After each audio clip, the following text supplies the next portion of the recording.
Peter chapter 5. All right. Been a few weeks and y'all still know what chapter it is. I'm encouraged. I'm encouraged. I don't know if that was just a guess or not, but I'm encouraged nonetheless. That was a good guess. Amen. I'm glad you didn't say 1 Peter chapter 6.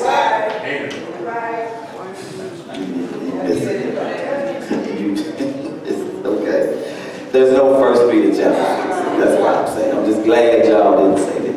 Amen. Got some Bible readers in here. Amen. Amen. Y'all good to be? Y'all glad to be here? Is it good to be here? Amen. Amen. Act like y'all missed your pastor. Been out for a minute. Preached since the first Sunday, it's the 5th Sunday now. Y'all just, okay, just well. They ain't my baby happy. I know that's preached, I say. Hey, I got one witness. Amen. Amen. I'm such a symmetrical person. I like balance. And this church is not balanced right now. A lot of people up here. I'm feeling like I'm going to be preaching like this all the time. But I'll work it out. God will. Amen. 1 Peter chapter 5. It is going to be weird for me. So y'all just throwing me off. It's a little weighty. So y'all got to really say some amen. So y'all have to know that you're there. Amen. You got 1, 2 people. All right. You got, all right. That's what I'm talking about. All right. 1 Peter chapter 5. Look at that. Look at it. There's a shift in the atmosphere. Amen. 1 Peter chapter 5. We'll be reading verses 5 through 8. Reading from the New Living Translation this time. 1 Peter chapter 5. Begin with verse 5 there. You find these words. In the same way, you who are younger must accept the authority of the elders. And all of you dress yourselves in humility as you relate to one another. For God opposes the proud, but gives grace to the humble. Amen. So humble yourselves under the mighty power of God. And at the right time, He will lift you up in honor. Give all your worries and cares to God, for He cares about you. Stay alert. Watch out for your great enemy, the devil. He prowls around like a roaring lion, looking for someone to devour. Stand firm against him and be strong in your faith. Remember that your family of believers all over the world is going through the same kind of suffering you are. And all God's people said amen. Amen. Just a few moments, I'd like to tag this text and talk about submitting our way to a sober victory. Submitting our way to a sober victory. Good stuff? Amen. Amen. Speaking of submitting, it's such a cuss word these days. We just hate to submit to anything. Ooh, you can't tell me what to do. You can't tell me how to raise my child. You can't talk to me. You know submitting whatsoever. These young folk, Lord have mercy, have no idea what submissive. And then what's really unfortunate is that a lot of these adults and parents, for some reason, don't seem to have a problem with them being unsubmissive. You know, just speak. Yeah, tell them how you feel. Tell them how, talk about it. Yeah, that's your truth. Just speak your truth. That's how you feel, man. Oh my God. And that is unfortunate in the world, but unfortunately that mindset has crept into the church. And if there is an issue that prevalent in the church that really is the genesis, right? A cancer, I would say, is this idea of not being submissive. Not submissive in the whole derogatory standpoint, but in the biblical sense. At some point, somebody's got to be submissive to somebody else. Everybody can't lead everything. Can't have all chiefs and no Indians. At some point, there's got to be some followers. But I submit to you that as we submit our way to a sober victory, it's paradoxical because we have pretty much the flip mindset of that. In order for me to be successful, in order for me to be victorious, I can't be submitted to you. Because if I submit to you, then that means I'm not going to win. And all of us know we like to win. But in God's economy, in God's kingdom, it's totally 180. In order to get up, you got to go down. In order to be in front, you got to be willing to be in the back. What? And so we almost have to reprogram ourselves in order for us to have victory God's way. Does that make sense? Yeah. So that's where Peter is really trying to get here. And again, because it's been a few weeks and you may not remember the context, remember that this whole context revolves around Peter writing to these believers that are scattered throughout the Roman Empire, and they are facing some very difficult situations. They're suffering all types of horrific trials and tribulations, so much so Peter addresses suffering in every chapter, sometimes multiple times throughout this letter that he's writing. So he's very keen, very aware of the suffering that they are going through. And the last thing Peter needs is discord when folk are already going through. It's one thing to go through, it's another thing to be mad for while you're going through. When you blame them on the fight. Here you go, you got everybody else caving in on you. And then in the midst of that, when you really, y'all supposed to have the same jersey, the same t-shirt on, but I'm getting licks and pops from within the circle. My brethren, my sisters, this ought not to be. And so Peter is like, look, y'all got to get it together. Y'all can't go and act like and want to try to respond and try to fight everybody, both outside and inside. Know who the enemy is. At best, if you fight against me, you're shadow boxing. At best. So all this, I got pretty much 2 points, and that's really it. And it's submitting. We're going to talk about some submitting, and we're going to talk about being sober. Sober and submissiveness will get you the victory. God's way. Amen? Yeah. So let's kind of paint the picture here. So at the end of 1 Peter chapter 4, Peter is encouraging his readers in light of the suffering that they're going through. Look, continue to do good, even in light of the suffering. Amen. In other words, I'm expecting you to not come up with an excuse to do wrong. I want you to continue to do good while you're in suffering. Because if we're honest with ourselves, when we're going through it, we got all hell breaking loose. The temptation is, and we think we got a righteous right to actually fly and put our religion down and go fist to forehead with somebody. Am I talking to anybody? I said, y'all too holy for me. I'm talking about the folk that just get sick and tired of being sick and tired. I always want to be the good guy. You want me to be the good guy. You want me to want to love, forgive. Every now and then I want to fight. I want to beat you down to the white meat.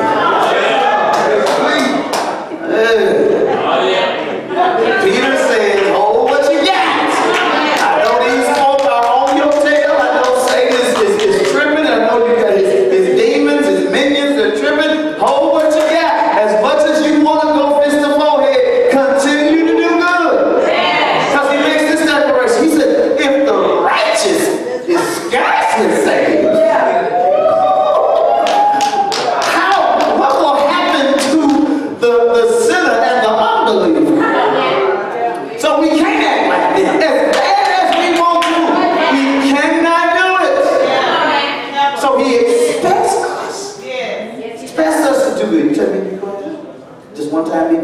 Oh, just one time, get them.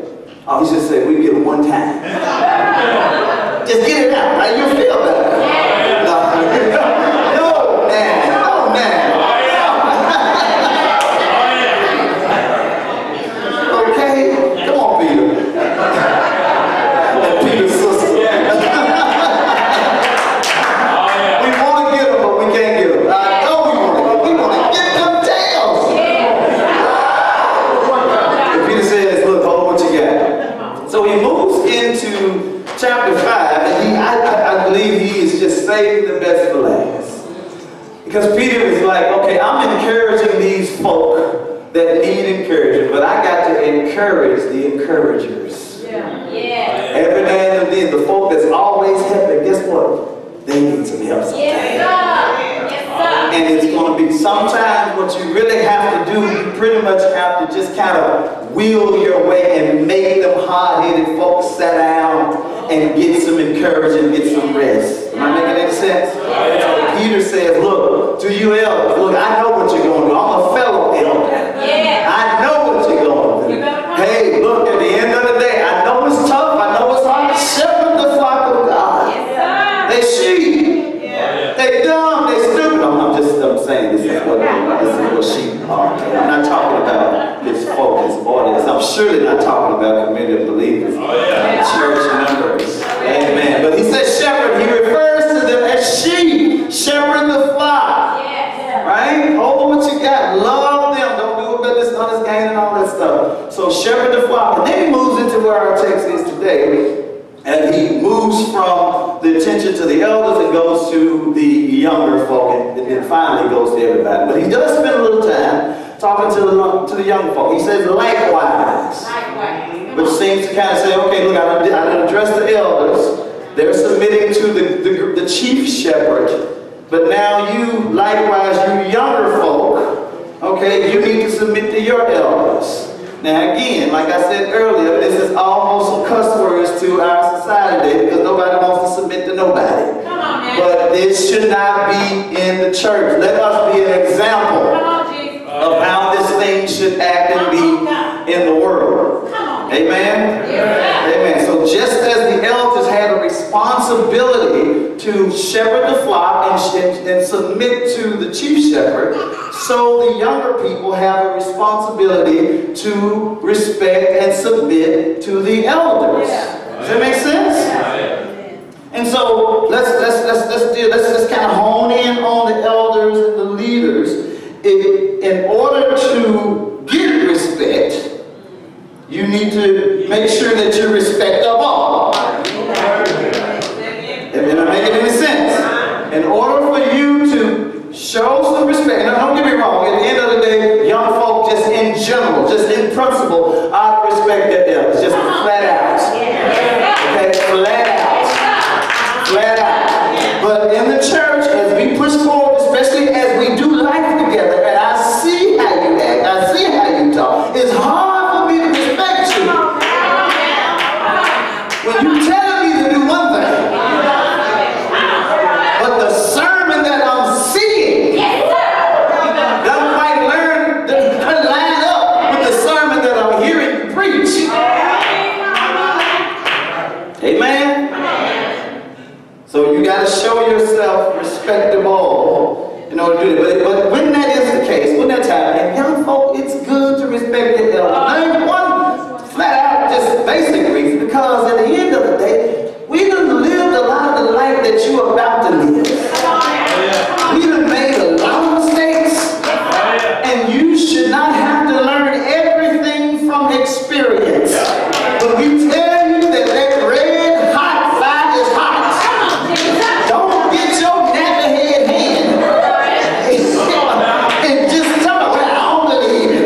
That's your truth. Let me see if it's true. I said, you just stick that, you wrap up a doggone flaming hand. Come on, you don't have to do that. Oh my God. Lord Jesus, help us. And so he deals again with this submission. Interestingly enough, Peter understands the importance of this submissive deal here, this whole idea of submission. He's dealt with it at least in two other places. Chapter 2 verses 13 through 20, and then chapter 3, 1 through 7. He's serious about this whole deal. He says, look, you need to make sure you're submitting to your employers. Amen. When the hours are 8 to 5, you need to show up at 8 to 5 or sometime before, not 8:30. Preach, Dodson. I'm hurting myself right now. It's cut going and coming. Amen. Submit to civil authorities, right? When they're authorities, whether the government official, at the end of the day, they are allowed to be there by God, therefore submit to them. Now, unless they tell you to start worshiping the devil or leave the faith, you are to submit to them. Amen? Yeah. Amen. Even in marriage, there's submission. He deals with that in chapter 3, about the whole idea of wives, submit yourselves to your husband, as he is submitting himself to Christ. Yeah. Amen. Oh, if I missed something, they want me to repeat. As he submits himself to Christ.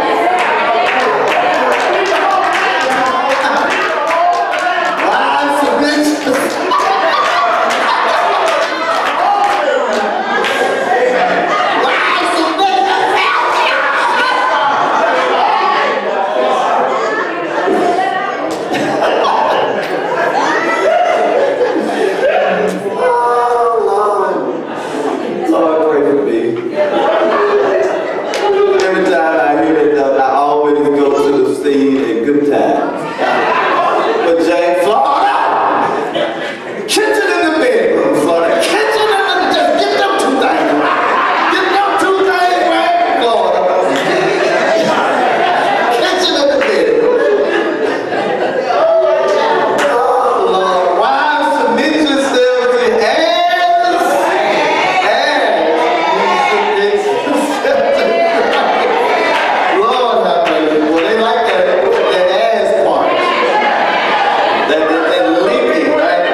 But scripture says, okay, even though I still got some issues, I'm still going to look out for you, make sure yours are taken care of. And then what miraculously happens is that by default, somehow, some way, the needs that we were so concerned about, God meets.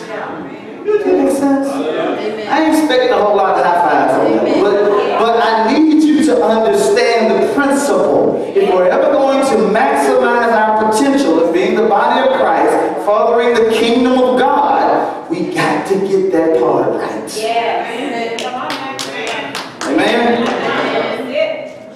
So he moves a little bit further, and I like this part. He says, I want this thing to be so saturated in you, this whole idea of submitting, I want it to be so saturated into you that I want you to just be clothed with humility. Yes. I want you to put the clothes on. Yes. Now, what's interesting is this word clothed with humility. This is the only time it's used in the New Testament. And it actually carries the meaning of when a slave would be in the presence of freemen. The way that you would distinguish a slave from a freeman is that they would actually have a white scarf or a white apron on. And it was a very demeaning, very lowly type of garment that you would have. And what he's getting at is that, look, I want you to have the mindset that whenever you are around folk, you have the mindset of serving. You have the mindset of servanthood. You've heard the term servant leadership, right? That's the mindset that he's giving. And in order for me to really truly lead God's way, I first got to learn how to serve them. Oh my God. This is so, this I'm telling you will you talk about a revival. You talk about just maximizing God's glory. When we learn how to lead folk by serving them. Oh man. Peter undoubtedly had in mind John 13. John 13, if you remember, that's where Jesus had the disciples. This is right before he's about to be betrayed by Judas, right before he's about to be in the mock court of Caiaphas. And he goes, and the Bible says, it opens up in John 13. After loving his disciples, he loved them to the end. And he knew that his hour was come. And then right after that, the Bible says, he took on a towel, a garment. He disrobed of his rabbi garments, and he took on the garment, wrapped it around his waist, and he began washing the disciples' feet. Now, undoubtedly, Peter had this in mind when he was like, look, clothe yourselves with humility as you serve one another. Now, what's interesting, watch this now. In that application, Peter lets them know, Jesus lets them know, he says, look, this is what's happening here. He asked the question, do you know what I just did? Do you understand what is happening? Look, I'm Lord. You call me Lord and Master. Yet and still, I wash your feet. And so I'm yet setting a principle, servant leadership. I'm setting a principle. If I, as a leader, servant, rabbi, Lord, can wash your feet, then you are to be able to wash one another's feet. Now, let's push this, just bear with me, let's push this just a tad bit further. Notice that he didn't say, wash everyone else's feet. Wash the world's feet. He said, wash one another's feet. What is he getting at? Why wouldn't he say, surely we're supposed to be serving the world. Surely we should be feeding the homeless, right? Opening, clothes by buying turkeys and doing all this and giving to the poor and all of this stuff. But Jesus' main focus at that time, he's about to check up out here and go to Calvary. He says, look, I want you to learn how to wash one another's feet. Why is that important? Because Jesus knew the human condition and the human heart. And he knew that it's easier for you to serve somebody that you don't know than it is for the ones that you are closest to, that you done done some life with. They done kicked it with each other 3.5 years. Just a few days ago, James and John, their mama came to Jesus and said, look, when you get into your kingdom, when that thing gets set right, I want James on my left, John on my right. On your right, Lord Jesus, I want this to happen. So they knew it. They actually had a big argument, a big spat about that, the Bible says. So they knew each other. They knew each other's hang-ups. They knew that they had argued before. They were at odds with each other. Yet Jesus said, in the midst of all of that, wash each other's feet. Wash each other's feet, because that's hard stuff. Hard to submit to somebody that you feel like is not worthy of being submitted to.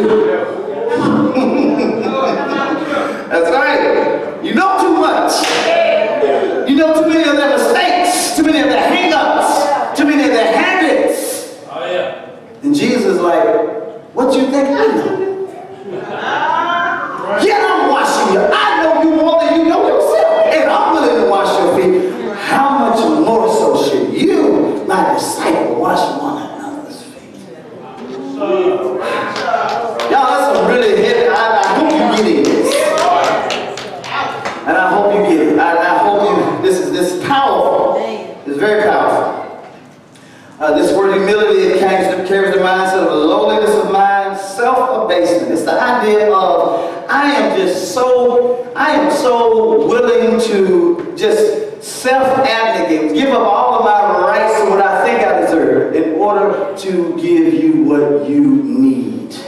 It's an amazing mindset. Oh Lord, but it just happened to come up in the community of believers and just the church at wide. What's really interesting about humility though, and it's true for today, but in Paul's day, believe it or not, it was even more so. This idea of humility carried a stigma of weakness. If I'm humbling myself, that means I'm weak. That means I must be humbling myself because I can't even see myself asserting myself above you. And so it's a sign of weakness. And Peter today, and much more even today, right? We submit. We have this idea of meekness, submissiveness, and humbleness, and all that. Then somebody will say, oh, it must be weak. Trust me when I say, you talk about a strong Christian that has the power to rain down fire. And that token be submissive. That token be show some meekness, self-control, power under control, self-control. That's a bad man. We have to look no farther than Jesus. Jesus had think about this, all power, and not only that, but he had the ability to execute what all power and what all power could do. It's one thing to have a whole bunch of stuff, but you don't know what to do with it. But Jesus had it, and he knew very well how he could execute it. Yet and still, all that power. Oh my God. Lord, forgive them, for they know not what they do. What? Spitting on him, mocking him, cussing him. Lord, forgive them, for they know not what they do. Church folk throwing at him, saying, hey, come down. If you save yourself, it'll save everybody. Forgive them, for they know not what they do. Lord, help us. Now let's be real. We ain't there. We won't forgive them for they know exactly what they do. We're gonna get them. They know exactly what they do. Tell the truth, shame the devil. They know exactly what they do in our mindset. But Jesus, and what he's really getting at, they kind of know. In a sense, they know exactly what they're doing in terms of mocking me, but they really don't have the magnitude. They don't understand the magnitude of the impact of what they are doing. You sitting up here, and trust me, when the world touches God's anointed, Come on, Jesus. they have hell to pay. I'm just telling you. You don't have to wish nothing on them. When you're doing right, when you know in your heart of hearts that you're doing right, that you're trying to serve God, glorify Him, and folk call your goodness evil, and they dog you out and try to trip you up, they have hell to pay. You better not mess with God's folk. If you mess, I'm telling you. David was so concerned about not messing with God's anointed. David said, look, I don't want to, look, I had an opportunity to kill Saul multiple times. Then there was somebody that came word and ended up helping Saul kill himself. And when he came to David, he thought he had done a really good thing. Look, I done killed Saul, baby. That's the guy that's been after you. I done killed him. And David said, man, what have you done? Told his men, kill him right there. Kill him. Kill him. He don't even deserve to live because he's touched God's anointed. God put Saul in the place in the palace. And David was not about to outrun God and take the hand of God and sit on God's throne and execute judgment like he felt he could do. He left it in God's hand. And all up to the time he was like, look, let God handle that. I'm helping somebody. I'm helping somebody. Somebody mad, somebody ready to get something. I'm helping somebody. But God. All right. Okay. Yes, sir. All right, I'm almost done. This is good. This is really some good stuff. Peter quotes Proverbs 3:34. He says, God opposes the proud but gives grace to the humble. This word oppose really has the idea of a military stance. It's saying, look, if you're proud before God, if you're really proud, meaning that you're patting yourself on You telling God, look what I done done. Or you telling folk, look what they done done. That is an outright declaration of war against God. When you're not, but he gives grace to the humble. So the opposite of that is that you're proud. He opposes the proud. Yeah. He's ready to fight. Yeah. Last thing you want to do is pick a fight with God. God is so bad when it comes to fighting. God, all he really got to do to really just kind of really do it to you is just take his hands off of you. He don't even have to execute any might of his will. He can just say, all right, you want to fight me? Hands off. Hands off. That's a bad man. You got enough hell in you to kill your own self. You don't even need my help.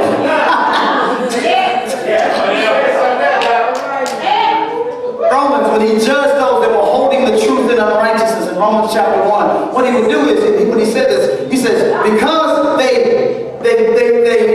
knew there was God, but they recognized him not as God, and they held their own truth, they worshiped the creation instead of the creator. In light of that, Paul pretty much says that he gave them over to a reprobate mind, meaning he let them just go on down the natural path that they would go. The wrath of God just says, look, you want to be hellacious, you want to make a beeline to hell, go ahead. I'm just taking my hands off. You know, like the bumpers on the bowling alley. No bumpers. That ball headed to the line, you just want to go there, you just go knock the ball down, you just really want to go over there, just go on over there. Got the ball. Whew, all right, let's keep pushing at this thing. All right, so humble yourselves under the mighty hand of God. Right? And again, I told you how mighty he is just by taking stuff away or just allowing stuff. Imagine if his hand just has to show up. Just happens to show up and do some stuff. Man, that's what I'm saying. So you don't want to, getting back into the context, you don't want to be, in the case of Peter's audience, you don't want to be so mad at God that you are pointing your bony finger at him all the time, fussing at him because he allowed certain things to happen in your life.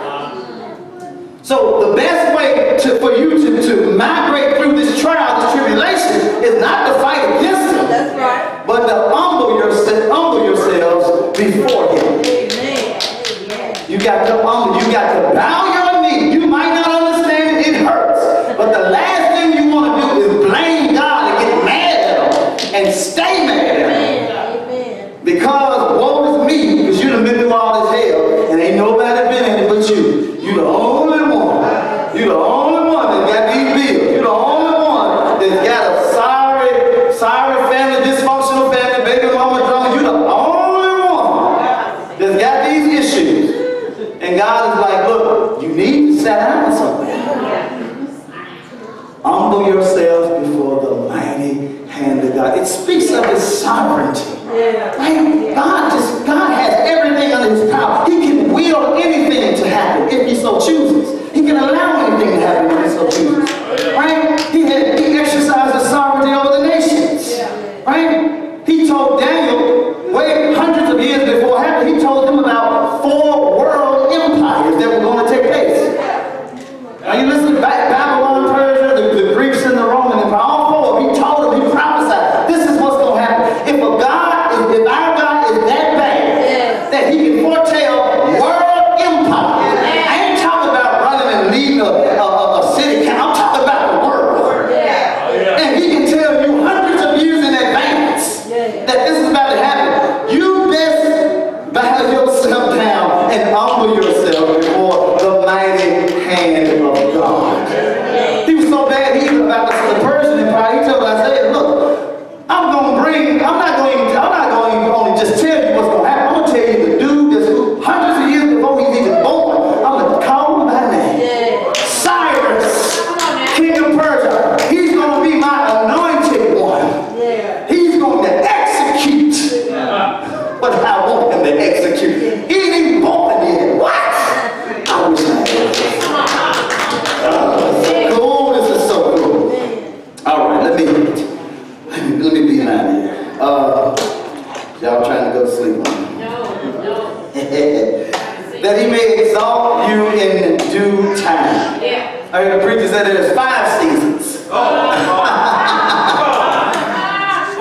Spring, summer, fall, winter, and then due season. That's your season, right? That's your season. That's in due time. In due time, not your time. In due time.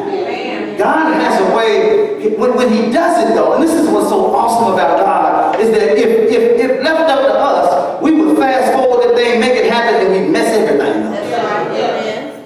We mess it up. We throw everybody under the bus. We care less about how folks feel. We care less about it.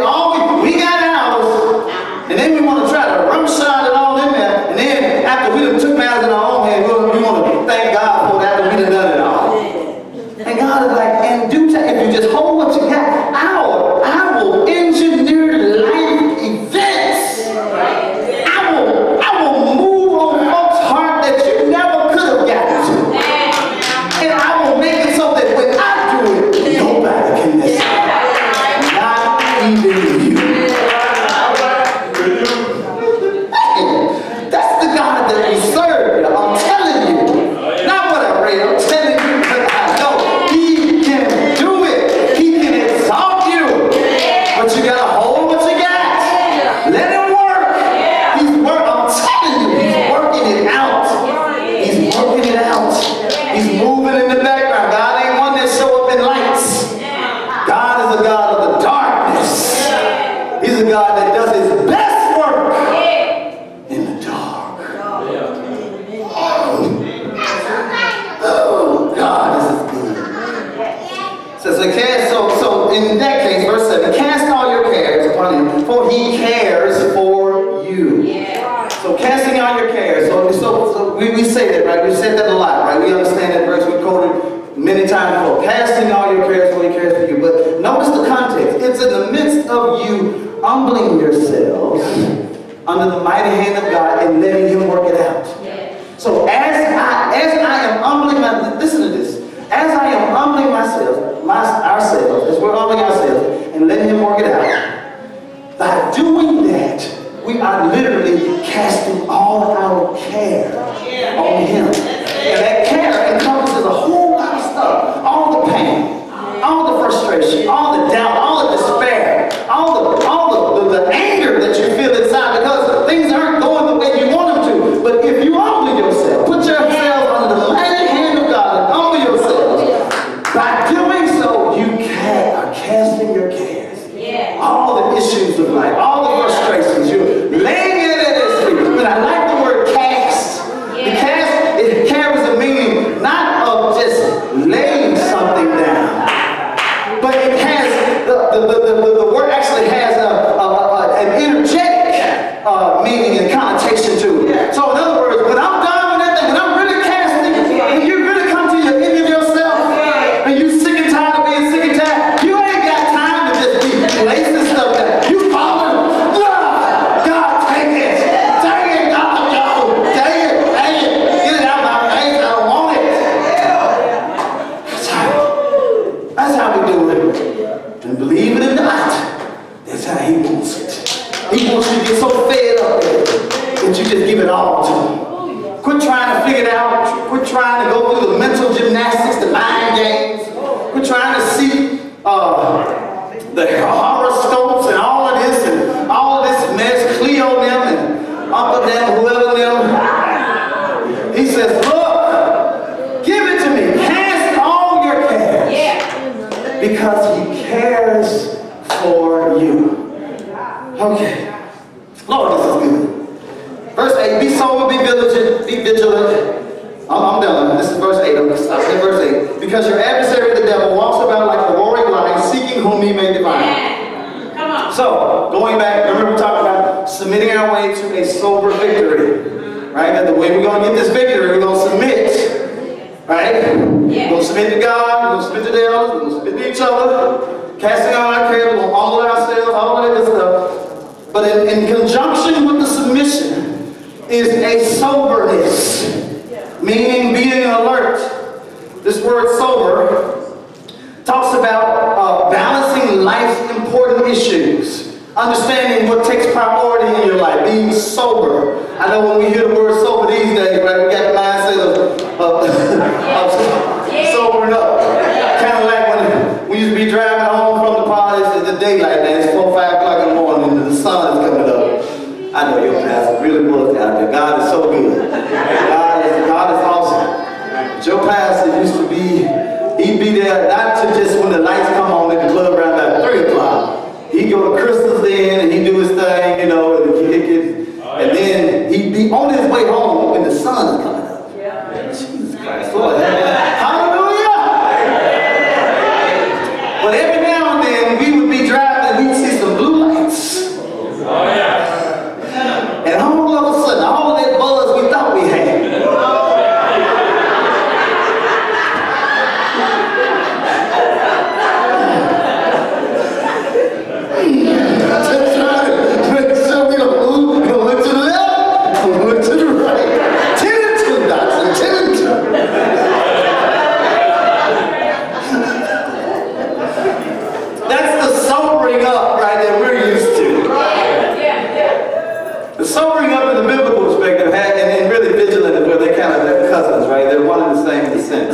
Sober has to do with balancing life's important issues, knowing what's important. Vigilant has to do with being alert, being aware. Yes. Right? So if we're going to make sure we're going to get this thing, we're going to get to victory, we got to make sure that we're submitting and we're doing all that stuff, and we got to be aware. Now let's watch this, let's connect the dots. There's no way that we can be sober and vigilant if we're not being submissive, like he mentioned in the previous verses.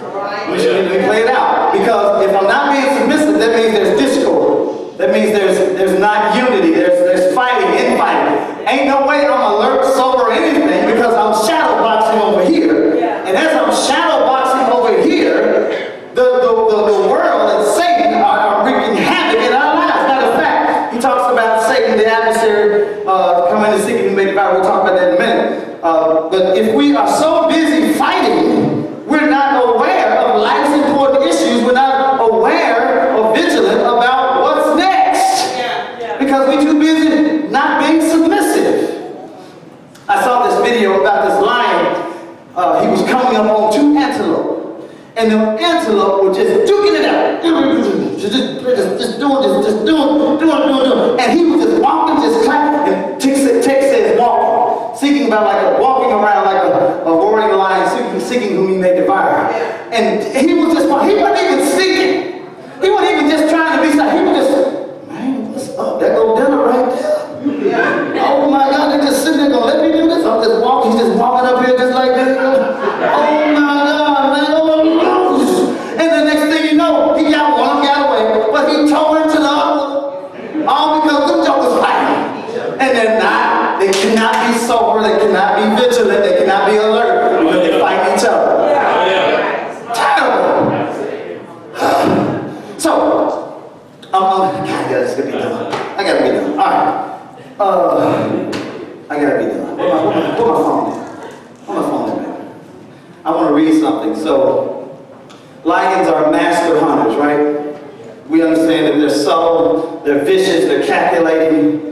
It's no joke, right? They know how to hunt. And there's no coincidence that he's comparing Satan to a roaring lion. We understand when the lion roars, that's when he's ready to attack. He don't make no noise until he's ready to attack. Interestingly enough, he says walking about like a roaring lion.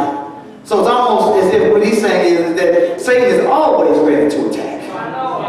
And so when he says, now I'll fast forward here, when he says a little bit, when he says about devour, has the charismatic idea of galloping up. Like, boom. Like it's just done. It's complete dump, there's nothing else. It ain't no one false swoop. So let me share this with you. The devil is not interested in just making you unhappy.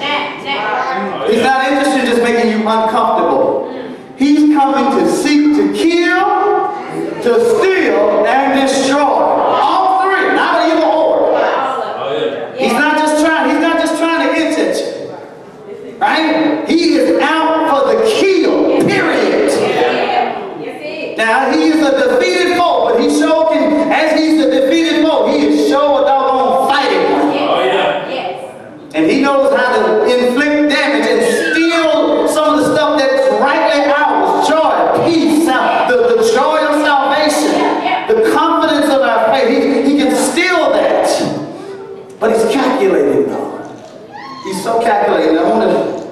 something, and I'll share this with you a little bit. I mentioned before the screw tape letters, right? C.S. Lewis, again, I encourage you, read. That was some really good stuff, kind of let you in on just the beautiful mind that God blessed C.S. Lewis with. But it's really awesome how he does. I just can't believe it being not too far from the truth of how Satan works in trying to inflict pain and suffering in the life of believers. All right. Yeah. And so if you remember the screw tape letters, it's about this this higher ranking demon named Uncle, and he's speaking to a lower ranking demon named Wormwood. Right, and he's giving him advice on how to handle his patients, which are Christians, or soon to be Christians. Right? So he's trying to, and so he's giving them advice, he's admonishing, he's chastising them when it's time to chastise. He says, look, the enemy, your patients, they winning on you, you gotta step it up. And so this is one letter that he writes to Wormwood.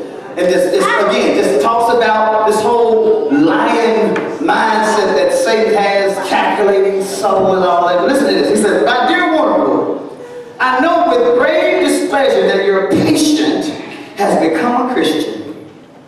Do not indulge the hope that you will escape the usual penalty. So in other words, this higher ranking demon is about to punish Wormwood because he even slipped up and allowed this joker to become a Christian. Indeed, in your better moments, I trust you will hardly even wish to do so. In the meantime, we must make all the best of the situation. There's no need to despair. Hundreds of these adult converts have been reclaimed after a brief sojourn in the enemy's, that is Christ, in the enemy's camp, and are now with us. Just like that marinade. You understand? We know this is true, right? A lot of folks that came down the aisle, but we can't find them in the church. Good stuff? So they're now with us. All the habits of the patient, both mental and bodily, are still in our favor. Are y'all getting this? One of the great allies at present is the church itself. This is when these the demons talking. He's saying that an ally is the church. Do not misunderstand me. I don't mean the church as we see her spread out through all time and space and rooted in eternity, terrible as an army with banners. That, I confess, is a spectacle which makes our boldest templars uneasy. But fortunately, it is quite invisible to these humans. All your patient sees, and this is what he's getting at, all your patient sees is the half-finished, sham, Gothic erection of new building estates. When he goes inside, he sees the local grocery rather than an oily expression on his face. He goes on and on. In other words, he's saying, look, don't get it twisted. Even though they come down and out, even though they profess, we still wreak havoc in their life and bring them back in the eye camp. In other words, they made a profession of faith, but there hadn't been a change of the heart. See what I'm saying? So they became a Christian, but they hadn't been born again. They've been professing and they got the status of a Christian, but they hadn't been born again. So in that case, he says, hey, we can get them. We still can get them. They got some habits we can work through, and that's how Satan works. He works through all the devices, every little detail, every little thing. He knows you. He's studying you. He has legions of demons studying you. He knows your outcome, your income. He knows what you like, what you dislike. He knows your tendencies, your proclivity. He knows all of that. And so that's why Peter can say he walks about like a roaring lion, seeking whom he may devour. But thanks be to God that if we resist him, that's the next verse. If we resist him, he'll flee. But more importantly, that as we walk through this thing, we have to keep Satan in his perspective. Number one, Satan is a created being. There is no opposite of God. Somebody said, what's the opposite of God? Satan. No. Opposite meaning they cancel out each other. No. Satan is a created being, meaning that he has to get permission from God to mess with you. Did you know that? He has to get permission.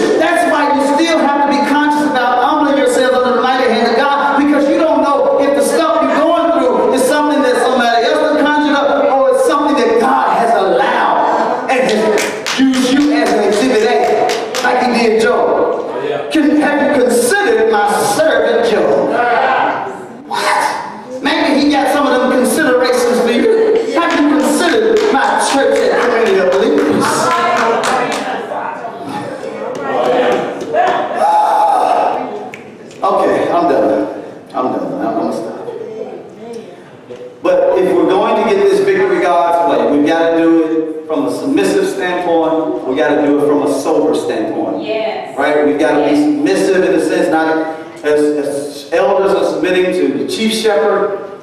We as believers, we're submitting to our elders. We're submitting to each other. And in doing that, we're casting all our cares on Him, all the frustration, all the concerns, all of that. We're not just laying it there, we're chunking it down. We're laying it there not to pick up again. And then we understand that to maximize this victory, we got to be alert, sober, vigilant. We got to make sure that we are aware of the enemy's attack because he is coming. He is lurking. He's not just outside of these stained glass windows. He's inside them. Yes. Amen. All of God's people say amen again. Amen. And you come, you got to praise.